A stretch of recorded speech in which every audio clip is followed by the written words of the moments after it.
Oggi unboxing e recensione del case Nova Phobia L2. Buongiorno ragazzi e bentornati sul canale. Io sono Marco ed oggi andremo a fare l'unboxing e la recensione di questo case della Nova, il Phobia L2. Ho acquistato questo case ed altri componenti che sono in arrivo per fare una build a mio figlio che mi ha cercato un PC da gaming.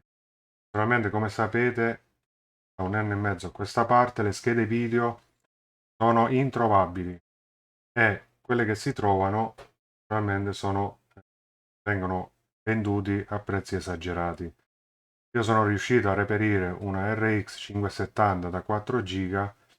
Spero che questa scheda video possa essere abbastanza per mio figlio per giocare online col PC. Vi raccomando, se vi interessano video su unboxing, recensioni e collezionismo, iscrivetevi al canale e attivate la campanella in modo da non perdervi i prossimi video, perché dopo questa recensione naturalmente seguiranno altri unboxing degli altri componenti ed infine penso fra 10 giorni farò un video dove vi farò vedere come fare la build da soli. Quindi facendo in questo modo potremo risparmiare soldi ed in più vedrete che magari la prima volta sarà un po' più difficoltosa, ma poi quando uno ci prende la mano è molto divertente, anche una soddisfazione riuscire a costruire la propria build da soli.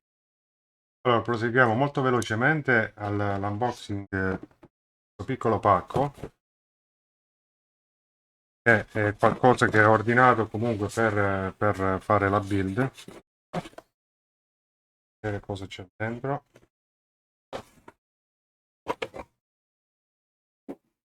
Eccolo qua.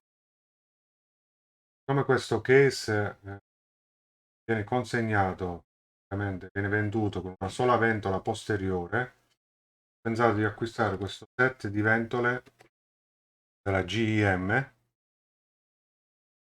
All'interno della scatola abbiamo tre ventole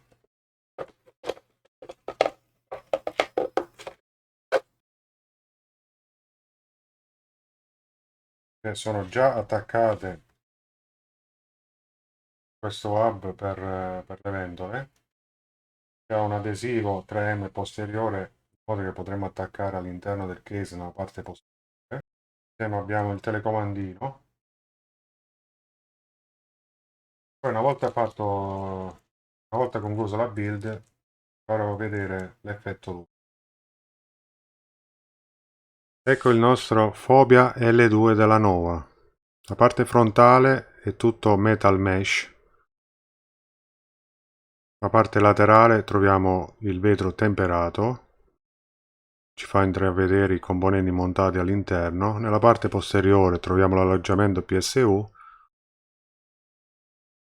La parte posteriore il lamierino che andrà a coprire il nostro cable management. Nella parte superiore troviamo una porta USB 3.0, due porte USB 2.0,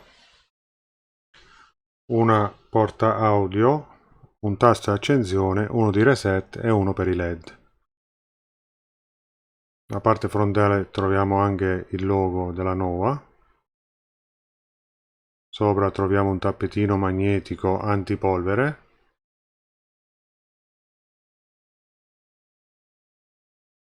Adesso andiamo a rimuovere il vetro temperato, svitando le quattro viti che si trovano agli estremi.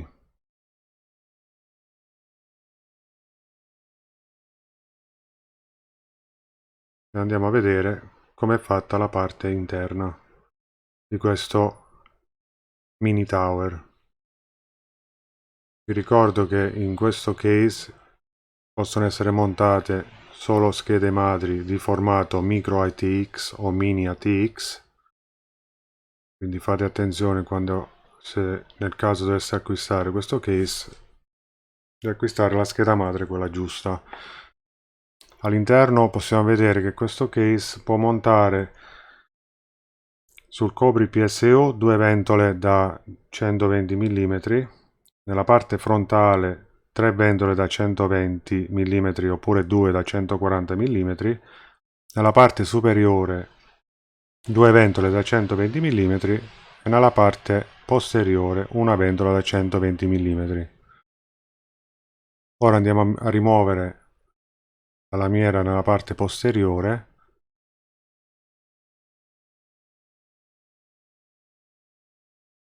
Per rimuoverla basta svitare le due viti e tirare il lamierino verso di sé.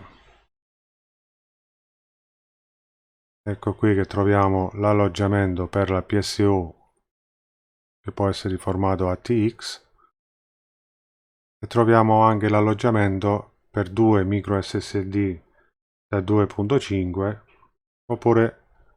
oppure anche per due hard disk da 3,5. Vi ricordo di iscrivervi al canale per la build completa.